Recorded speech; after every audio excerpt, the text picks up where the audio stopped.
하나님 말씀 신약성경 요한복음 8장 12절에서 20절이 되겠습니다. 신약성경 158쪽 요한복음 8장 12절에서 20절까지 우리 한 절씩 교독하시겠습니다.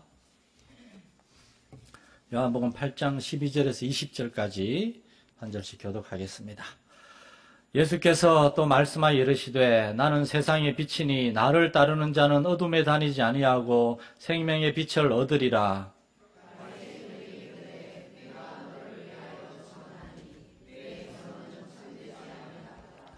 예수께서 대답하여 이르시되 내가 나를 위하여 증언하여도 내 증언이 참되니 나는 내가 어디서 오며 어디로 가는 것을 알거니와 너희는 내가 어디서 오며 어디로 가는 것을 알지 못하느니라.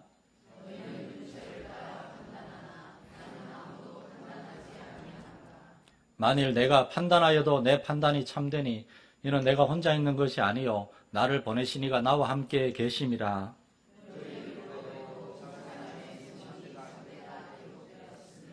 내가 나를 위하여 증언하는 자가 되고 나를 보내신 아버지도 나를 위하여 증언하시느니라.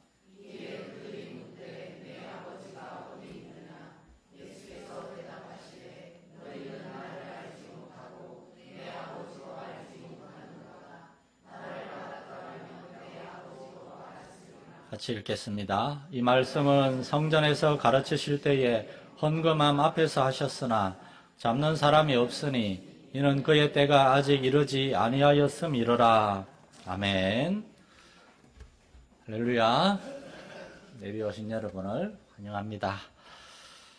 1930년대 미국에서 거대한 군함이 건조되어서 바다를 항해하기 시작했습니다.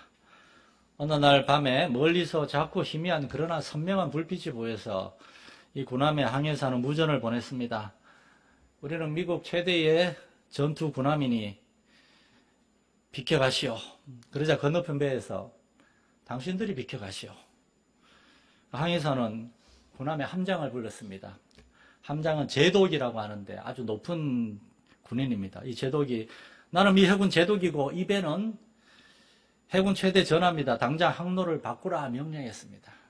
그러자 건너편에서 제독님 죄송하지만 제독님의 전함이 항로를 바꿔주십시오. 우리는 등대입니다. 군함은 즉시 항로를 바꿨습니다. 지나가면서 보니까 정말 조그마한 등대가 육지 끝에 서 있었습니다. 등대가 아무리 작아도 배가 아무리 커도 배가 양보해야지 등대가 양보할 수는 없습니다. 군함은 바다 여기저기를 다니는 배일 뿐이고 등대는 그 자리를 굳건히 지키는 불빛이기 때문입니다. 등대는 바다를 향해 빛을 비추고 있고 그 빛을 통해서 등대는 중요한 메시지를 전달하고 있습니다. 첫째, 혹시나 바다에서 조난당해서 헤매는 배나 사람들이 있다면 용기를 잃지 마시오. 여기 육지가 있습니다. 여기가 육지입니다. 등대는 그 메시지를 보내는 것이고 두 번째 메시지는 아무리 거대한 군함이라 할지라도 잠수함이나 여기 등대가 있고 여기는 육지니까 이쪽으로 오지 마시오. 부딪힙니다. 돌아가시오. 위험 신호를 보내는 겁니다. 등대의 불빛은 바다를 향해서 메시지를 보내고 있어요. 오늘 말씀에서 예수님은 뭐라고 하시는가 하면 12절 말씀에 나는 세상의 빛이다. 나는 세상의 빛이다. 저는 이 말씀을 딱 생각하자마자 그 20여 년 전에 읽었던 이 등대와 전함 이야기가 떠올랐습니다. 그렇구나. 예수님은 그 자리에 굳게 서가지고 세상을 비추고 메시지를 전하고 있구나. 세상의 빛이다라고 하는 이 말씀은 참으로 기독교가 무엇인가? 우리가 믿는 예수님이 어떤 분이고 우리가 왜 예수님을 믿어야 되고 우리가 왜 사람들한테 예수님을 전해줘야 되고 우리 어린 아이들에게 예수님을 전해줘야 되는지 그 이유를 우리에게 알려주고 있습니다.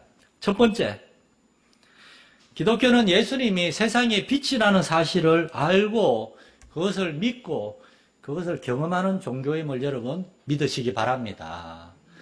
여러분은 예수님이 어떤 분인지를 알아야 됩니다. 그냥 교회만 왔다 갔다 하는 것이 아니라 교회 오는 사람들은 예수님을 알아야 되고 예수님을 만나야 되고 예수님을 마음에 모셔드려야 되고 예수님을 경험해야 됩니다. 예수님은 이 땅에 오신 하나님의 빛입니다. 이 빛이라는 말이 의미하는 것은 어두운데 빛을 비춘다는 거예요. 하나님은 왜 그 아들을 세상에 보내셨는가? 세상이 죄로 말미암아 타락하고 악해졌고 어두워졌기 때문입니다. 세상은 죄로 가득 차 있습니다. 예수 안 믿는 사람들의 삶, 그들이 아무리 점잖고 교양 있어 보이고 그렇지만 미안하지만 그러나 그들은 죄인입니다. 사람들은 가정에서나 직장에서나 또는 보이지 않는 뒷골목에서 사람들 온갖 죄를 짓고 있습니다. 다른 사람들을 속이고 갈취하고 때리고 괴롭히며 그들을 죽이고 있습니다. 오늘날 세상은 노아시대의 세상과 별반 다를 게 없습니다. 창세기 6장 1절부터 보면 사람이 땅 위에 번성하기 시작할 때에 그들에게서 딸들이 나니 하나님의 아들들이 사람의 딸들의 아름다움을 보고 자기들이 좋아하는 모든 여자를 아내로 삼는지라. 최초의 범죄, 노아시대의 범죄도 성적인 죄였습니다. 돈과 힘을 가진 사람들은 여러 자기 마음에 드는 사람을 아내로 삼았습니다. 5절 말씀에 여호와께서 사람의 죄악이 세상에 가득함과 그의 마음으로 생각하는 모든 계획이 항상 악할 뿐임을 보시고, 성적인 죄, 그리고 돈과 부와 쾌락을 얻기 위해서 수단과 방법을 가리지 않는 이러한 사람들의 죄, 악한 생각, 악한 마음이 가득한 이 죄, 노아시대가 그랬는데 노아시대만이 아닙니다. 오늘날도 그래요. 오늘날도. 노아시대 이후에 수천 년이 지났을 때 사도 바울의 시대에 대해서 바울 사도는 이렇게 묘사합니다. 디모데후서 3장 1절부터 너는 이것을 알라. 말세에 고통하는 때가 이르러 사람들이 자기를 사랑하며 돈을 사랑하며, 이 두 문장에서 오늘날 시대하고 똑같음을 볼 수 있지 않습니까? 사람들은 자기 자신을 사랑합니다. 돈을 사랑합니다. 자랑하며 교만하며 비방하며 부모를 거역하며 감사하지 아니하며 거룩하지 아니하며 무정하며 원통함을 풀지 아니하며 모함하며 절제하지 못하며 사나우며 선한 것을 좋아하지 아니하며 배신하며 조급하며 자만하며 쾌락 사랑하기를 하나님 사랑하는 것보다 더한다고. 여러분, 2000년 전에 바울 사도가 예언한 이 시대의 상황은 오늘날도 정확하게 동일하지 않습니까? 얼마나 조급합니까? 얼마나 거칩니까? 얼마나 폭력적입니까? 창세기 6장 11절에 성경은 온 땅이 하나님 앞에 부패했다, 포악함이 땅에 가득했다라고 합니다. 그 부패했다는 말, 포악하다는 말, 부패했다는 말은 원래는 깨끗하고 좋았는데 이게 상했다는 겁니다. 나빠졌다는 겁니다. 하나님이 창조하신 원래의 사람은 착하고 선했으나, 그러나 사탄이 뱀을 통해서 그에게 들어와 그를 거짓말하고 그를 속이고, 그래서 그 사람이 살아난 하나님의 말씀을 버리고 사탄 마귀의 이야기를 듣기 시작했을 때 하나님의 명령을 어기고 그들의 첫째 아들은 동생을 때리고 그렇게 죄가 들어왔어요. 그리고 또한 포악함이 땅에 가득했다. 포악하다. 영어 성경을 그대로 번역하면 filled with violence. 폭력으로 가득 찼다. 모든 죄의 기초에는 폭력이 있습니다. 언어 폭력, 물질의 폭력, 육체의 폭력. 가인은 동생 아벨을 때려서 죽였습니다. 라멕도 자기에게 상처를 입었다고 소년을 때려서 죽였습니다.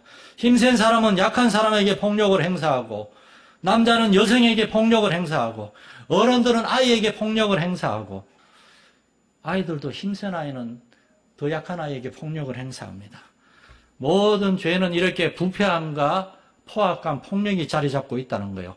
돈 많은 사람이 높은 자리에 있다고 하는 사람들이 자신을 특별하다고 생각하고, 돈이 없다고 생각되는 사람, 자신보다 밑에 있다고 생각하는 사람들 깔보고 낮추고, 노아 시대나 바울 사도 시대나 오늘날의 시대나 세상은 똑같지 않습니까? 사람들은 돈과 물질과 쾌락을 사랑하고 추구하며 사람들의 가장 큰 목적과 가치는 이 세상이 되어 있습니다.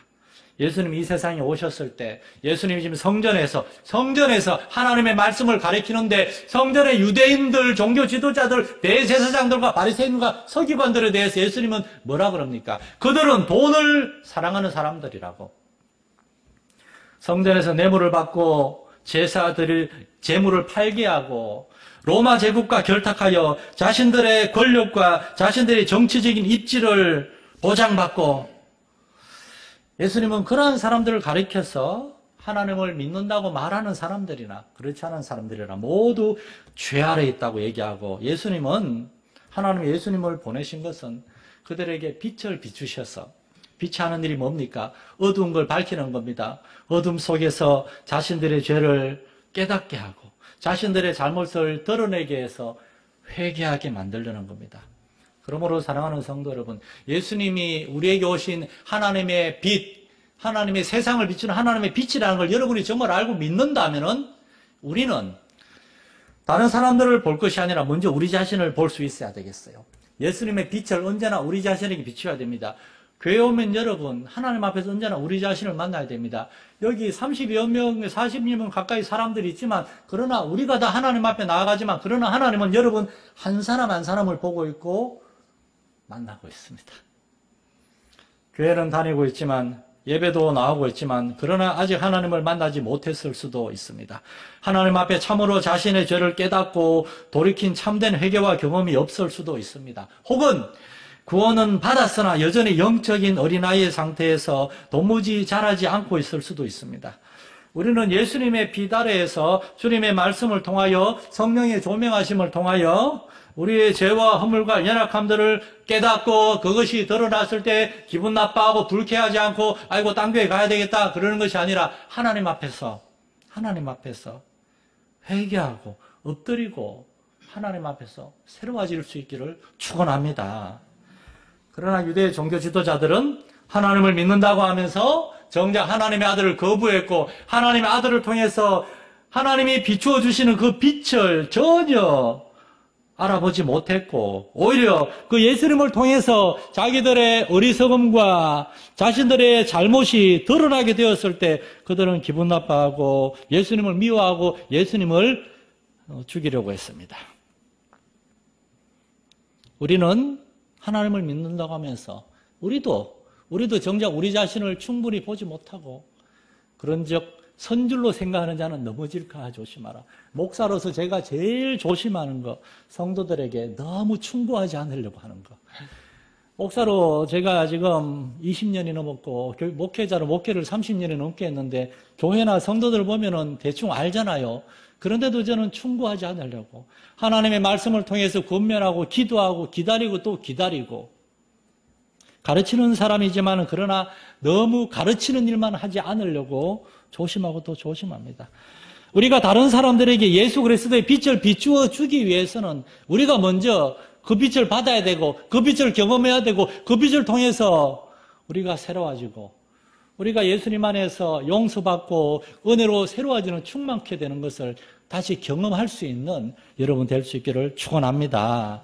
마태복음 5장 14절에서 예수님은 너희는 세상의 빛이라. 산 위에 있는 동네가 숨겨지지 못할 것이요. 여러분 별로 산을 안 좋아하니까 잘 모르시죠? 한 1박 2일 산에 가다 보면 정말 이제 내려갈 때 보면 언제쯤 도착할까? 그런데 저 끝에 대피소와 마을에 빛이 조금 비추면 아이고 살았다. 이제 조금만 가면 된다. 산 위에 있는 동네라 하더라도 빛이 있으면 숨겨질 수 없어요. 우리 안에 예수님의 빛을 우리가 경험하고 예수님의 빛이 우리 안에 있으면 우리가 얘기하기 전에 사람들은 알게 됩니다. 저 사람은 예수 믿는 사람이구나. 저 사람은 하나님을 섬기는 사람이구나. 도대체 어떻게 사는지, 어떻게 말하고 행동하고 어떻게 이 세상을 살아가는지 한번 보고 싶다. 두 번째 메시지. 그때 우리는 빛 대신 예수님을 세상에 알려야 합니다. 교회는 예수님의 빛을 받은 다음에 그 빛을 우리만 머금고 있는 것이 아니라 그 빛을 비추어주는 반사체가 돼야 돼요. 그래서 사람들에게도 예수님의 빛이 비추어지게 해야 돼요. 사람들에게 직접 예수님의 빛을 비추지만 사람들은 너무 어둠 속에 있기 때문에 그걸 깨닫지 못하고 돌이키지 못하기 때문에 우리는 예수님의 빛을 우리가 그들에게 전해줘서 그들로 하여금 하나님의 말씀이 우리의 언어를 통하여 그들에게 전해지고 그들이 빛 대신 예수님을 알 수 있도록 도와줘야 됩니다. 이게 여러분 복음을 전하는 겁니다. 복음을 전하는 것.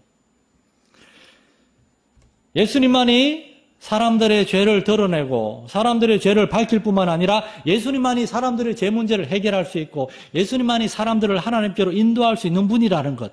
우리가 그것을 알게 되었기 때문에 우리가 그걸 사람들에게 전하고 사람들을 우리는 예수님께로 인도하고 사람들이 예수님을 만났을 때 하나님께 돌아올 수 있게 해야 됩니다.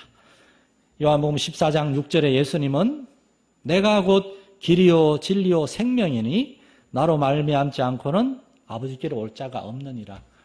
예수님이 내가 길과 진리요 생명이라고 하는 이 말씀 안에 예수님이 세상의 빛이다, 세상을 밝히고 세상을 정말 씻고 세상을 새롭게 하기 위해 오신 빛이라는 그러한 의미가 다 들어있어요. 첫 번째, 예수님이 우리의 길이라고 그랬어요. 길, the way. 길은 사람들이 걸어가는 길입니다. 사람들이 살아가는 삶의 방식입니다. 예수님은 우리가 예수님을 믿을 뿐만 아니라 어떤 길을 걸어가야 되는지 그 길도 보여줬어요. 예수를 믿는다 하면서도 예수님의 길을 가는 게 아니라 자꾸만 이쪽 저쪽 사람들의 길을 가려고 할 수도 있어요. 우리는 예수님이 우리한테 보여주셨고 예수님이 친히 걸어가셨던 그 길, 그리고 예수님의 제자들과 주님의 교회가 성경에서 어떻게 걸어갔고 어떻게 살았는지를 주목해서 봐야 됩니다. 우리의 인생에는 수많은 길들, 그 길들에서 정말 예수님의 길, 예수님 우리에게 보여주시는 그 구원의 길, 구원에 합당한 그 길이 무엇인지를 우리가 알고 우리가 그걸 걸어가야 된다는 거예요. 저도 자녀를 키우면서 자녀들이 어릴 때, 이 아이들이 컸을 때 목사 사모 아들 딸인데 교회 안 다니고 딴 데나 돌아다니고 정말 성도들이 와서 목사님 아들 어디가 있습니까? 막 이러면 어떡하나 얼마나 걱정이 됐는지 몰라요. 제가 가르치는 교회학교 아이들에게, 학생들, 젊은이들, 성도들에게 제가 말로만 예수님의 길, 예수님의 길, 예수님의 삶 얘기하고 정작 사람들이 저를 보면서 아무런 도전도 받지 못하고 감동도 받지 못하고 그렇게 되면 어떻게 되는가 얼마나 두려웠는지 모릅니다. 여러분, 우리는 아이들에게 어떠한 삶, 어떠한 길이 주님의 길이고 하나님이 기뻐하시는 길인지를 보여주어야 됩니다. 왜냐하면 그렇게 보여줘도 아이들이 꼭 그대로 가지 않을 수도 있어요. 그래서 우리는 기도하는 겁니다. 지난 한 주간 일주일 내내 기도하면서 저녁마다 우리 환우들을 위해서 그리고 다음 세대 우리 자녀들을 위한 기도를 우리가 끊이지 않았습니다. 우리의 자녀들이, 우리의 손주들이 정말 우리가 알고 우리가 경험한 그 예수님, 빛이신 예수님, 그래서 우리가 예수님의 길을 걸어가고 있는 걸 그 아이들도 보고 따라갈 수 있게 해달라고 지금도 우리는 날마다 하나님께 기도해야 하는 줄로 믿습니다. 두 번째로 예수님은 우리의 참된 진리라는 겁니다. 진리. 진리란 거짓 없는 올바른 메시지라는 뜻이에요. 세상에 우리가 들었고 배우고 알아야 될 많은 이야기들이 있어요. 유튜브만 들어가면은 별의별 수많은 이야기들이 다 나와 있습니다. 정말 여기 개하고 소자란 말 썼지만 그거 빼겠습니다. 이렇게 말이 좀 거칠어지는. 정말 아무나 유튜브에서 설교를 하고 아무나 성경을 가르칩니다. 여러분, 제가 목사 되기 위해서 여러분 12년이 걸렸습니다. 20살에 신학교 와서 33살에 목사가 됐으니까 13년째 목사가 됐어요.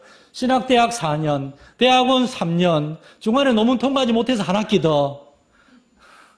목사고시 한번 떨어져서 2년 만에 목사 돼야 되는데 3년 만에 목사 됐어요. 너무 솔직하죠. 예. 제 친구들은 저보다 1년, 2년 빨리 됐는데 저는 33살에 목사가 됐습니다. 그런데 총회본부에 목사고시 보러 가는데 나오면 옆에 저는 못 봤는데 그런 광고판이 붙어 있다 그러더라고요. 수시 접수, 수시 목사 안수. 별의별 사회비 무허가 신학교들이 많다는 거예요. 하나님의 말씀이 진리라는 것은 우리가 그 말씀을 그만큼 진지하게 무겁게 대해야 된다는 겁니다. 저는 설교 원고를 수요일이나 목요일이면 다 작성합니다. 그러고 난 다음에 이틀, 3일 동안 계속 읽고 예화 하나 별로 덕스럽지 않은 쓸데없는 예화는 없는가, 무엇보다도 이것이 하나님의 말씀을 올바로 조명하는가 점검하고 여러분, 우리가 하나님께 받은 메시지는 진리이기 때문에 우리가 그것을 올바로 알아야 되고 우리가 그것을 다른 사람에게 전해주어야 되기 때문에 우리는 신중하고 또 신중해야 되는 거예요. 하나님의 말씀이란 이름을 가지고 얼마나 사람 중심의 그러한 메시지들이 많습니까? 우리가 우리의 자녀들에게, 우리 아이들에게 정말 이야기해야 될 가장 중요한 이야기, 바로 하나님에 대한 이야기. 하나님의 아들이 이 세상에 오셔서 어떻게 사셨고 무엇을 가르치셨고 우리를 위해 무슨 일을 하셨는지에 대한 그 메시지인 줄 믿으시기 바랍니다. 세 번째로 주님은 주님만이 우리의 삶이 된다고 말씀하십니다. 우리말 성경에는 생명이라고, 나는 길과 진리와 생명이라고 했지만 영어 성경에는 the way and the truth and the life라고 돼요. life라는 말은 정확한 번역은 삶, 인생입니다. 무슨 말인가? 예수님 안에 참된 삶이 있다는 거예요. 예수를 믿어야만 진짜 올바른 삶을 살 수가 있다는 거예요. 매일 아침에 사람들이 일어날 때 대부분의 사람들이 마지못해서 억지로 일어난다고 합니다. 왜 일어나는 것입니까? 눈이 떠져있기 때문에 일어나는 거예요. 일어나서 아이고 또 하루 힘들게 살아야 되는구나, 일해야 되는구나, 정말 피곤하겠구나, 싫은 소리 들어야 되겠구나. 삶이 아니라 생존이 되어가고 있는 이 시대입니다. 죽지 않기 때문에 그냥 살아있는 것, 그냥 아무런 생각도 없이, 소망도 없이, 아무런 목적도 없이 한 달 하면 꽂히는 월급 봉투만 생각하면서 살아가는 사람들이 얼마나 많습니까? 여러분, 우리는 어떠한 삶을 살고 있습니까? 우리의 자녀들에게 우리가 보여줘야 될 삶의 모습은 무엇입니까?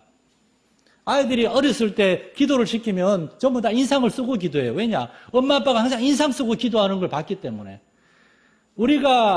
우리도 모르게 우리가 아이들에게 보여주는 모습이 언제나 인상 쓰는 모습, 언제나 불평과 불만과 원망과 그러한 모습만 보여주는 것은 혹시 아닙니까? 예수님은 내가 그 삶이라고, the life라고 해요. 그 삶은 한 가지 삶이에요. 수많은 삶 중에서 하나님을 알게 되었고 하나님의 아들 예수님을 통해서 하나님께로 돌아와서 하나님의 자녀가 된 사람들의 바로 그 삶, 우리는 예수님 안에 그 삶이 있음을 알게 되었고 우리가 그 삶을 지금 정말 부족하고 많고 실족하고 넘어질 때도 있지만 그러나 그 삶을 살아가고 있어요. 그리고 우리가 세상 사람들에게 보여줘야 될 삶이 바로 이러한 삶입니다. 1950년대 미국의 브라운 대학이라고 하는 하버드, 프린스턴 이런 것보단 그 다음 단계 되는 브라운 대학을 나온 젊은 변호사가 한 명 있었습니다. 이 친구는 자신이 하버드나 프린스턴 대학을 가지 못했고 자신의 부모님이 상류층이 아니라 가난한 소시민이라는 이유 때문에 언제나 열등감이 있었어요. 그래서 이 친구는 누구보다도 열심히 공부해서 변호사가 되었고 그리고 이 사람의 삶의 목적은 부와 명성을 얻어서 이제 자신 이후에 자신의 자식들의 집안은 돈과 명성이 있는 미국의 인류 가문이 되게 하겠다. 이게 자신의 목표였습니다. 그래서 이 젊은이는 정치에 입문해서 그 당시 미국 대통령 후보인 리차드 닉슨이라는 사람의 그 팀에 들어가서 이 사람이 대통령이 되는데 기여했고 그래서 닉슨 대통령의 법률 보좌관이 되었습니다. 열심히 신나게 정치활동해서 부와 명성을 쌓았어요. 그러다가 40대 초반에 이 사람은 닉슨 대통령의 재선에 어떻게든 두 번째 대통령이 당선시키기 위해서 상대방 후보의 사무실을 몰래 도청하는 워터게이트 사건이라고 하는 그 사건을 저지르게 되고 거기에 연루가 되어서 나중에 닉슨 대통령은 대통령이 되었지만 워터게이트 사건으로 대통령직을 하야하고 물러나죠. 그때 이 사람 찰스 콜슨이라는 사람은 그 죄 때문에 감옥에 가게 되었습니다. 42살의 나이에 감옥에 간 이 사람은 자신이 원하는 삶을 그 부와 명성을 얻기 위해서 수단과 방법을 가리지 않고 달려오던 이 사람은 완전히 절망에 빠졌어요. 그런데 감옥에 3년간 있으면서 이 사람이 거기에서 예수님을 만났습니다. 예수님을 만났어요.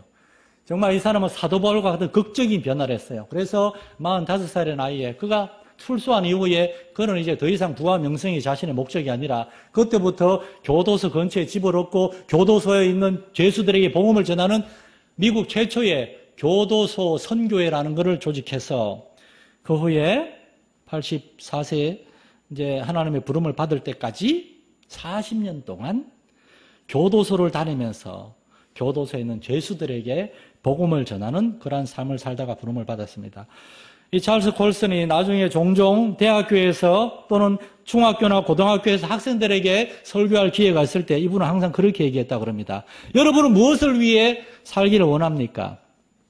여러분은 누구를 위해 살기를 원합니까? 그 질문을 진지하게 생각해야 됩니다. 여러분 그 결론은 뭐겠습니까?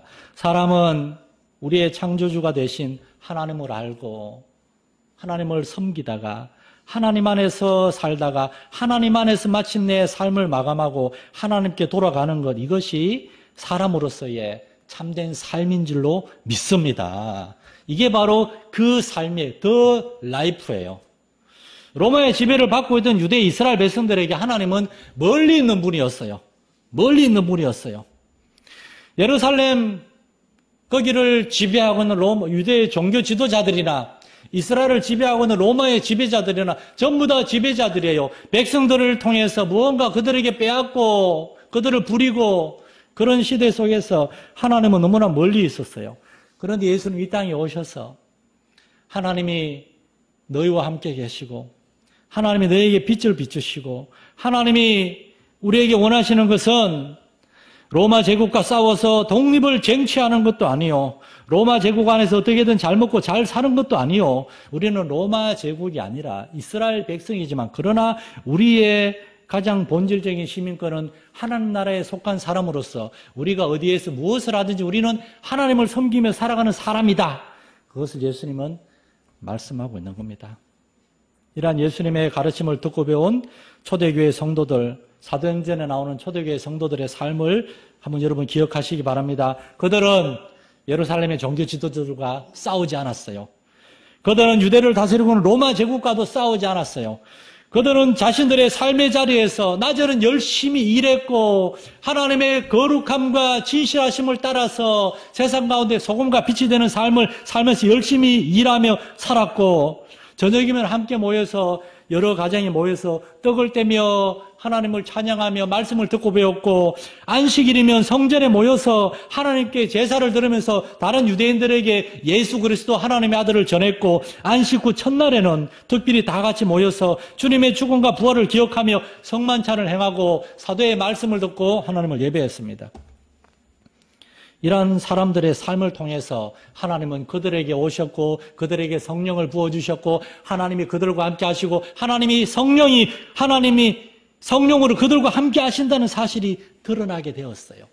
그런데 실제로 그들의 삶이 바뀐 건 하나도 없어요. 그들은 매일 힘들게 일해야 됐어요.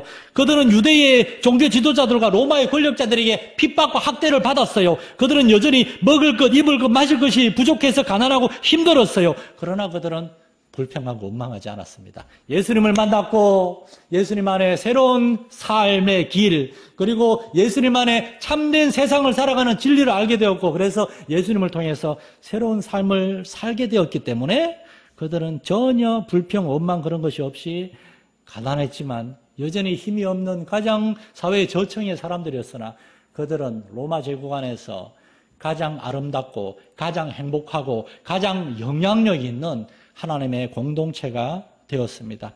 그들은 말합니다. 우리는 나를 지으시고 나를 사랑하시고 나를 돌보시는 하나님이 그 아들을 우리에게 보내주셨고 이제 그 아들의 약속을 통해 하나님의 성령이 우리와 함께 하심을 알고 있습니다. 알고 있습니다. 여러분 우리가 세상 가운데 이야기해야 될 메시지가 이거 아닙니까? 그러자면은 여러분 우리가 먼저 빛 대신 예수님을 만나야 됩니다. 우리가 먼저 예수님이 보여주신 그 길을 걸어가야 됩니다. 세상 사람들이 달려가는 넓은 문, 넓은 길이 아니라 좁은 문과 좁은 길을지언정 인내와 희생과 수고와 억울함과 답답함이 있을지언정 그러나 우리는 좁은 길을 걸어가야 됩니다. 그리고 예수님만이 참 하나님의 아들이시란 이 진리를 붙잡고 예수님 안에 있는 참된 삶을 살아감으로 하나님을 영화롭게 하고 우리 주변에 있는 사람들에게 빛이신 예수님을 전해줄 수 있는 여러분 될 수 있기를 간절히 소망합니다. 하나님 아버지, 사람들은 빛을 보아야 되겠습니다. 빛이 그들에게 비춰짐으로 그들 안에 죄와 허물과 어리석음들, 이 세상이 전부인 줄 알고 정말 이 세상만을 향해 달려가는 그들의 어리석음을 깨달아야 하겠습니다. 그러자면 우리가 먼저 빛이신 예수님을 만나고 그 예수님을 통하여 우리가 구원받고 변화되고 우리가 참된 삶을 살아갈 수 있어야 되겠습니다. 이러한 구원과 변화의 은혜들이, 이 축복들이 우리 마산내일교회에 충만히 부어지게 하여 주시옵소서. 그리고 이렇게 구원받고 변화된 사람들을 통하여 예수 그리스도의 밝은 빛이 세상 가운데 우리 주변에 우리의 오이코스들에게 전해지게 하여 주시옵소서. 거기에서 하나님의 구원의 역사가 있게 하여 주옵소서. 우리 주 예수님의 이름으로 기도드립니다. 아멘.